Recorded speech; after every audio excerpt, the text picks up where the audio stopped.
नमस्कार, स्वागत है आपका। मैं हूं आपके साथ सुमित झा और शुरुआत बड़ी खबर से। रांची के रिम्स में कैदी वार्ड में भर्ती आरजेडी अध्यक्ष लालू प्रसाद एक बार फिर सुर्खियों में हैं। दरअसल उनकी एक तस्वीर वायरल हुई है जिसमें लालू फोन पर बात करते हुए नजर आ रहे हैं। जेल मैनुअल ऐसा करने की इजाजत नहीं देता है, लेकिन रिम्स के कैदी वार्ड में भर्ती लालू को इससे कोई फर्क नहीं पड़ता। उनके ठीक सामने वाली कुर्सी पर बैठे झारखंड के स्वास्थ्य मंत्री बन्ना गुप्ता नजर आ रहे हैं। वैसे न्यूज 18 वायरल हुई इस तस्वीर की पुष्टि नहीं करता। आपको बता दें कि चारा घोटाला मामले में लालू यादव सजायाफ्ता हैं और खराब स्वास्थ्य के चलते वो रिम्स में पेइंग वार्ड में भर्ती हैं। लेकिन लालू की ठसक वाली ये तस्वीर बहुत कुछ बयां करती है और सवाल भी खड़े करती है। मसलन, क्या झारखंड में सरकार बदलते ही लालू की मौज हो गई है? क्या रिम्स के कैदी वार्ड से ही सरकार चलाते हैं लालू? क्या बिहार की राजनीति को भी लालू रांची से कंट्रोल कर रहे हैं? आखिर लालू से बार बार बन्ना गुप्ता मुलाकात क्यों करते हैं? झारखंड के स्वास्थ्य मंत्री क्या इसका जवाब देंगे? उपेंद्र हमारे साथ जुड़े हुए हैं, सहयोगी उपेंद्र। ये तस्वीरें बहुत कुछ कह रही हैं। तस्वीरें ये कि सत्ता बदलते ही जो लालू यादव की मौज हो गई है कहीं ना कहीं रिम्स में, और ये पहली बार नहीं है। इससे पहले भी देखा हमने कि दरबार लालू यादव का लगता है, अब दरबार वाली भी तस्वीर सामने आई थी। तो क्या अब मान लिया जाए कि सत्ता बदल गई तो लालू यादव के लिए कोई नियम कानून नहीं है? देखिए सुमित, जो तस्वीर वायरल हुई है, बिल्कुल कह सकते हैं ये दो तीन जो सवाल हैं वो उठाए जा रहे हैं। पहला यह कि खुद मंत्री के सामने में लालू प्रसाद फोन से बात कर रहे हैं और साथ में कांग्रेस एक अन्य नेता शमशेर आलम है। एक और तस्वीर है जिसको पहचाना नहीं जा रहा है कि कौन है। सबसे बड़ी बात यह है कि सजायाफ्ता लालू प्रसाद हैं, फिर कैसे फोन से बात कर रहे हैं। इसके अलावा एक और भी सवाल है, कोरोना काल चल रहा है, अक्सर राजद के जो नेता हैं वो लालू प्रसाद के स्वास्थ्य को लेकर के चिंतित दिखाई देते हैं, लेकिन कोई भी जो वहां पर बैठे हुए हैं मास्क नहीं लगाए हुए हैं। तीसरा जो सबसे बड़ा सवाल है कि सुरक्षा वहां पर काफी है और सुरक्षा के बावजूद वहां पर सीसीटीवी कैमरे हैं। कैसे नियम जो जेल मैनुअल है उसको ताक पर रख के मुलाकात के लिए लोग पहुंच जाते हैं सुमित। क्या झारखंड के स्वास्थ्य मंत्री बन्ना गुप्ता इस तस्वीर को लेकर कुछ जवाब दे पाएंगे? देखिए, कोशिश हमने की थी उनके जो पीएस हैं उनसे बात करने की। जो जवाब हमें मिले हैं उसके अनुसार बताया जा रहा है कि स्वास्थ्य लाभ कर रहे हैं, हर्निया का ऑपरेशन किए हैं बन्ना गुप्ता, और उसके बाद स्वास्थ्य लाभ, चूंकि एक ही फ्लोर पे जो रिम्स का जो पेइंग वार्ड है उसके पहले फ्लोर पे 11 नंबर जो कमरा है उसमें लालू प्रसाद हैं और 18 नंबर कमरे में स्वास्थ्य लाभ कर रहे हैं स्वास्थ्य मंत्री। तो टहलने के क्रम में जो बताया जा रहा है कि मुलाकात हुई है, लेकिन मुलाकात हुई है और मंत्री के सामने में बात हो रही है फोन पर, इस पर कोई जवाब अभी तक नहीं आया है जी। वैसे क्या चर्चा है बिहार के सियासी गलियारे में और झारखंड में? बार बार इस तरह की मुलाकात, बार बार फोन पर बात कर रहे हैं लालू, तो क्या ये माने कि बिहार चुनाव को लेकर लालू यादव एक्टिव हैं और तमाम नियम कानूनों की धज्जियां उड़ाते हुए रांची से ही वो कंट्रोल कर रहे हैं बिहार की सियासत? देखिए, कई बार ऐसा हुआ है। लालू प्रसाद जन्मदिन के दिन भी एक वीडियो वायरल हुआ था 6 सेकंड का, उसमें भी लालू प्रसाद केक काटते हुए दिखे हैं और उसके साथ साथ जो व्हाट्सएप पे वो बात करते हुए दिखे हैं, वीडियो कॉलिंग पे दिखे हैं। इससे पहले भी कई ऐसे दफे हुए हैं जब सोशल मीडिया पे वीडियो वायरल हुआ है, फोटो वायरल हुआ है, उसमें लालू प्रसाद बात करते हुए दिखे हैं। तो कहीं न कहीं कह सकते हैं कि जिस तरह से राज्य में सरकार बदली है, सत्ता में पार्टी लौटी है गठबंधन में, कहीं न कहीं जेल मैनुअल का कोई ख्याल नहीं रखा जा रहा है। लालू प्रसाद कहाँ बात करते हैं, किससे बात करते हैं, इसकी जानकारी एक कयास लगाया जा सकता है कि बिहार चुनाव नजदीक है, संभव है कि वहीं बात करते हो। चलिए, बहुत शुक्रिया उपेंद्र इस जानकारी के लिए। कोशिश कीजिए इस तस्वीर को लेकर जो सत्ता में बैठे झारखंड में लोग हैं उनसे जवाब लिया जाए कि आखिर क्या ये लालू यादव के लिए नियम अलग हैं क्या, या नियम कानून लालू यादव के लिए नहीं है, जेल मैनुअल मायने नहीं रखता है? क्या झारखंड में सरकार बदलते ही लालू की मौत शुरू हो गई है? और सवाल ये भी कि रिम्स के कैदी वार्ड से क्या सरकार चलाते हैं लालू, सियासत चलाते हैं लालू? झारखंड में सरकार में आरजेडी सहयोगी पार्टी है, मंत्री भी हैं आरजेडी के। लालू के लिए तो क्या फिर नियम कायदे मायने नहीं रखते? झारखंड में सरकार बदलते ही क्या लालू की मौज है? और जेल मैनुअल का उल्लंघन क्यों? जेल प्रशासन क्या इस बारे में कुछ जवाब दे पाएगा? आगे बढ़ते हैं। बिहार विधानसभा 2020 के चुनाव की तारीखों का भले ही ऐलान अभी तक नहीं हुआ है, लेकिन चुनाव को लेकर सियासत चरम पर है। विपक्ष ने आगामी विधानसभा चुनाव फर्जी तरीके से करवाने का आरोप सत्ता पक्ष पर लगाया है, तो सत्ता पक्ष भी पलटवार कर रहा है।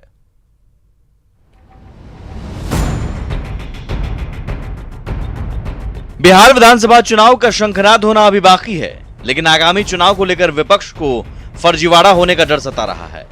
विपक्ष के मुताबिक सत्ता में बैठे लोग पावर का मिसयूज कर फर्जी चुनाव करवाकर फिर से सत्ता हासिल करना चाहते हैं। देखिए, जितना भी ऑर्गेनाइजेशन है, अगर आज किसी के अंदर में है तो केंद्र शासित बीजेपी के अंदर में है। और अगर चुनाव आयोग कह रही है कि चुनाव समय पे करवाएगी, कोरोना जिस तरह से बढ़ रहा है इसको नज़रअंदाज कर रही है, तो किस तरह से कराएगी? जो वो बैलेट वाला सिस्टम करे कि घर आके वोटिंग कराएगी, जो more than 65 years of age है, ये तो एब्सोल्युटली फर्जी है। ये तो खरीद करके वोट डलाया जाएगा। ये लोकतंत्र की हत्या लगातार बीजेपी वाले कर रहे हैं और इस चुनाव में भी वही होने वाला है। जब पॉलिटिकल पार्टियां अपनी पूरी सहभागिता नहीं दे पाएंगी, आम पब्लिक घर से बाहर नहीं निकल पाएगा, तो जो ब्यूरोक्रेटिक सेटअप है जिनके हाथ में, वो इसका अपने लिए उपयोग करेंगे, तो वही फर्जी चुनाव होगा। विपक्ष की ओर से जताई आशंका पर सत्ता ने भी पलटवार किया है। जेडीयू और बीजेपी ने विपक्ष के आरोपों को निराधार बताया, साथ ही 90 के दौर के चुनाव की याद दिला दी। बिहार में खून खराबे और मतदान केंद्रों पर जो कब्जे का इतिहास रहा है, जिसके बल पर राजद को लंबे समय तक सत्ता में बने रहने का अवसर मिला, वो दौर बदल चुका है। आज मतदान पारदर्शिता और निष्पक्षता के लिए जाना जाता है। भारतीय निर्वाचन आयोग ने जो भी फैसले लिए हैं, बहुदलीय लोकतंत्र में पार्टियों की राय के अनुरूप लिए हैं। 2004 में जब चुनाव पहली बार हुआ था तो लालू जी को 22 सीट यहाँ से जीत के गए थे। तो फर्जी था क्या? तो फर्जी तो ये बताना चाहिए। इलेक्ट्रॉनिक वोटिंग मशीन में सब चुनाव जीते हैं। केजरीवाल जीते, कहीं कांग्रेस जीती, मध्य प्रदेश जैसे सीट हम हारे थे, राजस्थान हारे, तो ऐसा थोड़े होता है। ईवीएम के जरिए चुनाव के दौरान सत्ता पक्ष और विपक्ष के बीच फर्जीवाड़े को लेकर आरोप प्रत्यारोप कोई नई बात नहीं है, लेकिन हाल के दिनों में चुनाव आयोग की सख्ती से इस तरह के आरोपों में अब दम नहीं दिखता है। अमित कुमार, न्यूज़ 18, पटना। बिहार में कोरोना जांच की रिपोर्ट के लिए अब 2 दिनों का इंतजार नहीं करना होगा। अब सैंपल दिए जाने के आधे घंटे में ही साफ हो जाएगा कि उसे कोरोना है या नहीं। इसके लिए आज बिहार के सभी जिलों में रैपिड एंटीजन किट से कोरोना की जांच शुरू होने जा रही है। स्वास्थ्य मंत्री मंगल पांडे ने न्यूज़ 18 से बातचीत में कहा कि आईसीएमआर से अनुमति मिलने के बाद बिहार में भी 40,000 रैपिड एंटीजन किट पहुंच चुका है, जिससे सभी जिलों में जांच की शुरुआत हो गई है और इससे जाहिर है कोरोना जांच में तेजी आएगी, वहीं कोरोना जांच की क्षमता भी बढ़ेगी। स्वास्थ्य मंत्री मंगल पांडे से बात की हमारे सहयोगी रजनीश कुमार ने। अब बिहार वासियों को कोरोना टेस्ट कराने के लिए 24 से 48 घंटे का इंतजार नहीं करना पड़ेगा, बल्कि अब आधे घंटे में कोरोना की जांच हो जाएगी। बिहार सरकार के पास भी रैपिड एंटीजन किट पहुंच गया है और हम सीधे बात करते हैं स्वास्थ्य मंत्री मंगल पांडे से ही कि आखिर कब से रैपिड एंटीजन किट से जांच शुरू होने वाली है। सर, ये नई पहल कही जाएगी बिहार के लिए? नहीं, हम लोग लगातार प्रयास कर रहे थे कि एंटीजन टेस्ट किट जो है उससे हम जल्दी से जल्दी जांच कर ले सकते हैं, इसलिए उसकी व्यवस्था हम बिहार में करें। पूर्व में भी हम लोगों ने प्रयास किया था, लेकिन किट अच्छे होने चाहिए, ये भी बहुत ज़रूरी है, परिणामदायक होना चाहिए। और इस बार अच्छा किट हम सब लोगों ने मंगाया है और ये किट बिहार के सभी जिलों में भेज दिया गया है। लगभग 40,000 किट्स जा चुके हैं और उसकी ट्रेनिंग देने का काम भी किया जा चुका है और कल से राज्य के विभिन्न जिलों में इस एंटीजन रैपिड टेस्ट किट से जांच का काम शुरू हो जाएगा, जिससे राज्य की जनता कोरोना टेस्ट के परिणाम को जल्द जान सकेगी। किट का सप्लाई बीएमएसआईसीएल को करना है, क्या लग रहा है किट की उपलब्धता पूरी मात्रा में रहेगी? मैंने बताया ना, 40,000 किट जा चुका है और राज्य के मुख्यालय में भी कुछ किट पड़े हुए हैं। तो जैसे जैसे किट की आवश्यकता पड़ती जाएगी, वैसे कॉरपोरेशन जो है वो उसकी आपूर्ति करता जाएगा। स्वाब देने के 30 मिनट के अंदर उसका परिणाम प्राप्त हो जाएगा कि कोरोना पॉजिटिव है या नेगेटिव। अभी कुल कितने जिले में से शुरुआत हो रही है? नहीं, सभी 38 जिलों में वो किट्स भेजे जा चुके हैं। जी, स्वैब देने का तरीका क्या रहेगा जानना चाहिए। वही जो अभी स्वैब जो दिया जाता है, अभी जो ये एंटीजन टेस्ट किट होगा, इसमें भी नाक में स्वैब जैसे लिया जाता है वो स्वैब लिया जाएगा और उस स्वैब से फिर उस किट से जांच की जाएगी। बिल्कुल, स्वास्थ्य मंत्री मंगल पांडे लोगों को भरोसा दिला रहे थे। साथ ही नई चीज की सौगात भी बिहार को मिला है। एक तरह से कहें कि सैंपल जांच की क्षमता तो बढ़ेगी, साथ ही रैपिड एंटीजन जो किट है उसकी कल ही से शुरुआत हो रही है। और कहीं ना कहीं अब जो लोग हैं 1 से 2 दिन इंतजार वो नहीं कर पाएंगे। अब सिर्फ आधे घंटे में सैंपल देने के बाद रिपोर्ट आ जाएगी, उसके बाद ये पता चल पाएगा कि कोरोना तो नहीं है। कैमरामैन मनीष जुनेजा के साथ रजनीश कुमार, न्यूज 18 पटना। कोरोना काल में बिहार के शिक्षा मंत्री कृष्णनंदन वर्मा का लोगों से मिलने जुलने का तरीका बदल गया है। इन दिनों मंत्री जी ज्यादातर समय आवास के बाहर ही बैठे नजर आते हैं और बाहर ही फरियादियों और कार्यकर्ताओं से मुलाकात करते हैं। न्यूज 18 से बातचीत में मंत्री ने शायरी के जरिए लोगों को कोरोना के संक्रमण से बचाव की टिप्स देते नजर आए। शिक्षा मंत्री के आवास का जायजा लिया हमारे संवाददाता रजनीश ने। जरा देखिए एक बार सड़कों का नज़ारा आपको हम दिखाते हैं। देखिए यहाँ से अगर आप गुजरेंगे, यही इको पार्क है और ठीक सामने मंत्री जी का मकान है, स्टैंड रोड है और सीधे मंत्री जी पर आपकी नज़र पड़ेगी और आसानी से आप आकर मुलाकात कर सकते हैं। देखिए कुर्सियाँ लगी है, सोशल डिस्टेंसिंग का मेंटेन हो रहा है। जरा हम बात करें सीधे मंत्री जी से, क्या कहेंगे, ये आपका पूरा तरीका बदल गया? देखिए ये कोरोना काल जो है बहुत ही संकट का समय है और ऐसे वक्त में हर आदमी को सोशल डिस्टेंसिंग का पालन करना चाहिए। घर के अंदर ही रहें, लोगों से न मिलें, बहुत आवश्यक हो तभी मिलें। एक समय था जब लोग कहते थे कि दूर रहकर न करो बात, करीब आ जाओ। दूर रहकर न करो बात, करीब आ जाओ। और आज ये कहने की हालत है कि दूर रहकर ही करो बात, करीब मत आओ। सुपौल में कोरोना मरीजों की बढ़ती संख्या को देखते हुए डीएम ने फिर 3 दिनों का लॉकडाउन बढ़ा दिया है। अब 13 जुलाई से 15 जुलाई तक नगर परिषद क्षेत्र में पूर्ण लॉकडाउन रहेगा। सुखपुर आइसोलेशन सेंटर का जायजा लेने पहुंचे जिलाधिकारी न्यूज 18 से बातचीत में कहा कि लोगों के स्वास्थ्य की सुरक्षा से बढ़कर कुछ नहीं है। सुपौल में खास करके नगर परिषद क्षेत्र में वार्ड नंबर 25, वार्ड नंबर 26 में जो कोरोना संक्रमित हैं उनकी संख्या विगत कुछ दिनों में काफ़ी तेज़ी से बढ़ी है। वहाँ ऐसे लोग हैं जो कि पहले फेरी से सब्जी पूरे नगर क्षेत्र में बांटते थे, फल का ठेला नगर क्षेत्र में लगाते थे। तो संक्रमण को रोकने के मद्देनज़र नगर परिषद क्षेत्र में हम लोगों ने 3 दिन का लॉकडाउन 10, 11, 12 की घोषणा पहले की थी। उसके बाद हम लोगों ने लास्ट 2 दिन में भी जो कॉन्टैक्ट ट्रेसिंग किया और रिजल्ट हम लोगों के पास आया, तो ये हम लोग निष्कर्ष पे पहुँचे कि अभी 2-3 दिन और लॉकडाउन की आवश्यकता है। पूर्वी चंपारण में कोरोना के बढ़ते संक्रमण को देखते हुए स्वास्थ्य विभाग ने जिला प्रशासन से 1 सप्ताह के संपूर्ण लॉकडाउन करने की मांग की है। सिविल सर्जन की माने तो जिले के कई शहरी इलाकों में पहले से कंटेनमेंट जोन बनाए गए हैं। अब तो ग्रामीण इलाकों में भी तेजी से कोरोना के लक्षण बढ़ रहे हैं। ऐसे में एकमात्र विकल्प लॉकडाउन ही है।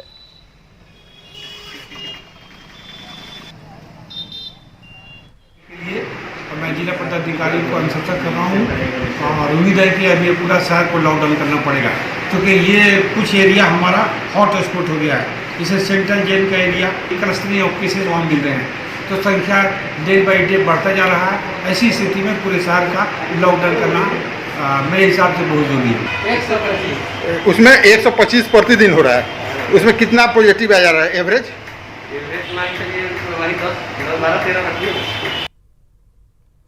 बड़ी खबर अरवल से है, जहां सड़क हादसे में 4 लोगों की दर्दनाक मौत हो गई। दुर्घटना पटना जिले की सीमा पर सोहसा गांव के पास हुआ है। हादसा टेम्पो और सवारी गाड़ी की जोरदार टक्कर के बाद हुई। अब 4 लोगों की मौके पर ही मौत हो गई। बताया जाता है कि टेम्पो को सामने से आ रही विक्टा गाड़ी ने सीधी टक्कर मार दी। हादसे में एक शख्स गंभीर रूप से घायल हो गया, जिसका इलाज सदर अस्पताल में चल रहा है। सभी मृतक पटना के नंदरी महरिया गांव के रहने वाले थे। शवों की शिनाख्त कर परिजनों को सौंपा जाएगा। वहीं वैशाली के कटहरा थाना इलाके में भी पानी वाले गड्ढे में डूबने से 3 बच्चों की मौत हो गई। हादसे के बाद परिजनों में मातमी सन्नाटा है। ग्रामीणों का कहना है कि जेसीबी मशीन से मिट्टी काटा गया था, जिसके चलते चौर में गड्ढा बन गया था और उसमें बरसात का पानी भर गया था। इसी गड्ढे में तीनों बच्चे नहाने के दौरान डूब गए।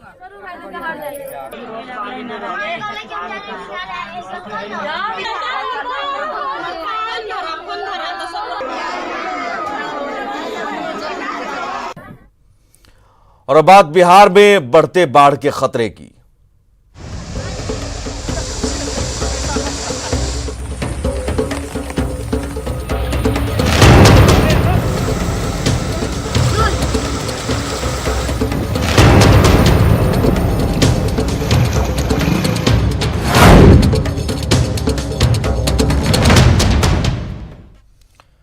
जी हां, बिहार में बाढ़ की स्थिति बिगड़ती ही जा रही है। नेपाल की तराई में हो रही बारिश के चलते बिहार की ज्यादातर नदियां खतरे के निशान से ऊपर बह रही हैं। खेत हों या फिर सड़कें, सब पानी में डूब चुके हैं। ऐसे में डरे और सहमे ग्रामीण खुद के भरोसे बचाव कार्य में जुटे हैं, क्योंकि प्रशासन से मिलने वाली मदद नाकाफी साबित हो रही है।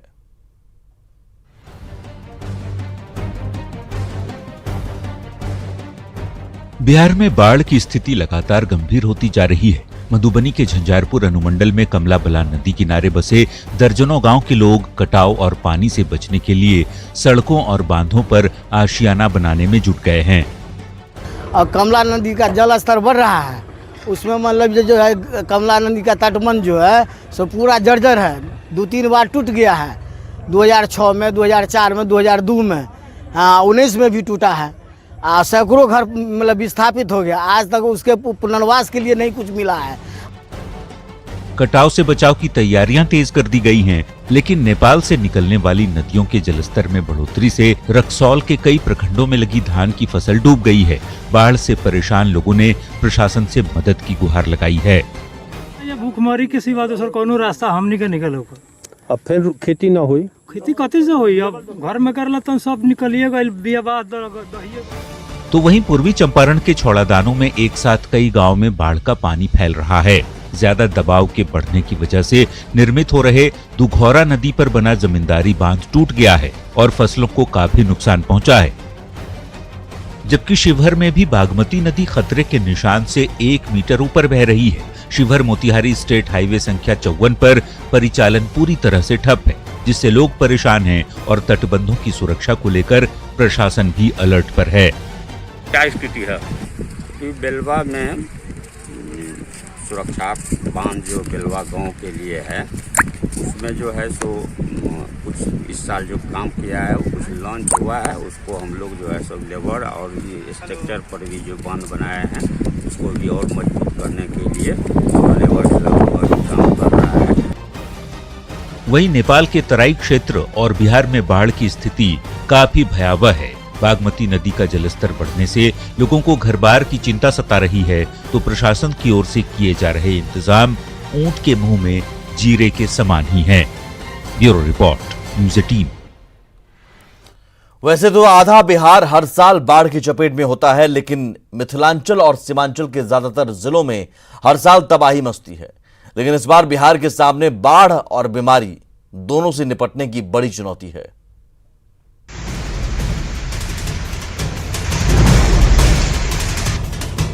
नेपाल और बिहार में लगातार बारिश के पानी से बिहार के कई इलाके पानी पानी हैं। नदियां एक बार फिर बौराने लगी हैं। तमाम नदियां खतरे के निशान से ऊपर बह रही हैं।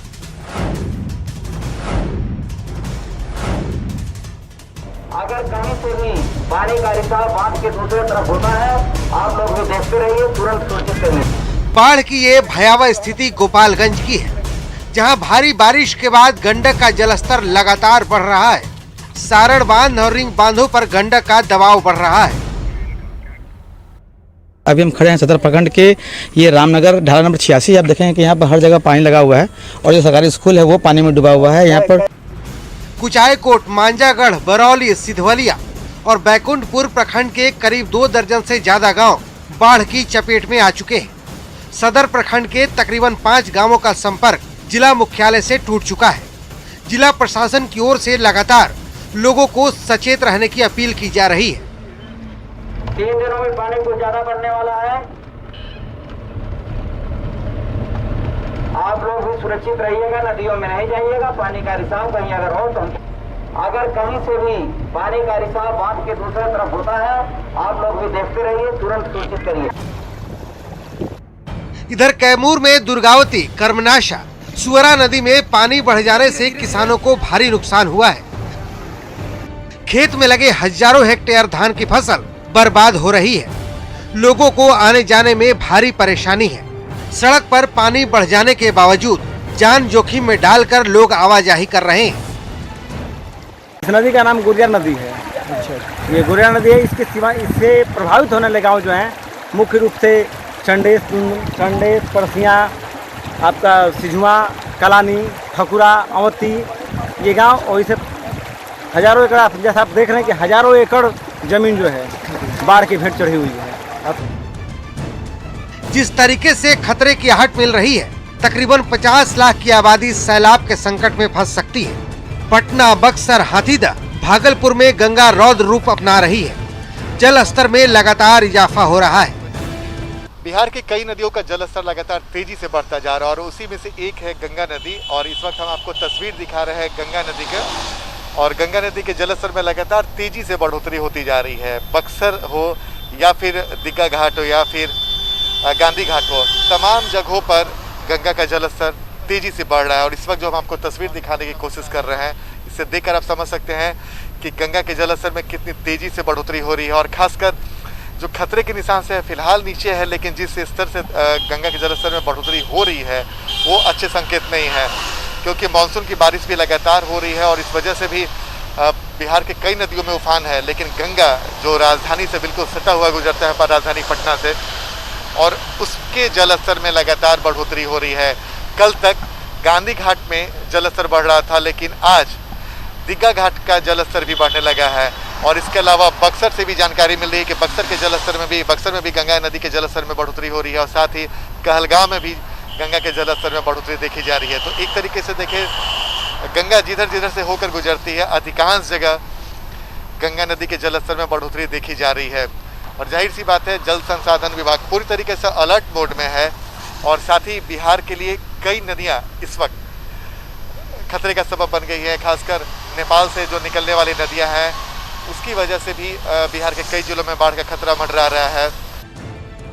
जाहिर है, लोगों के सामने सालों से चली आ रही सैलाब की समस्या खत्म करने के दावे पानी में गोते खा रहे हैं। पिछले साल भी बिहार बाढ़ से सबसे अधिक प्रभावित राज्यों में से एक था, जहां 1 करोड़ से ज्यादा लोग बाढ़ की चपेट में आए थे। 150 से ज्यादा लोगों की जान चली गई थी। पटना से आनंद अमृतराज के साथ गोपालगंज से मुकेश कुमार और कैमूर से प्रमोद कुमार की रिपोर्ट। सिक्किम की राजधानी गैंगटोक में पिछले कुछ दिनों से हो रही मूसलाधार बारिश के चलते एक मकान भर-भराकर पल भर में गिर गया। घटना मंगन इलाके की है और देखिए तस्वीरों में, चंद सेकंड में पलक झपकते ही देखिए ये कैसे 4 मंजिला इमारत, ये देखिए कैसे भर-भरा कर गिर जाती है और पानी में समा जाती है।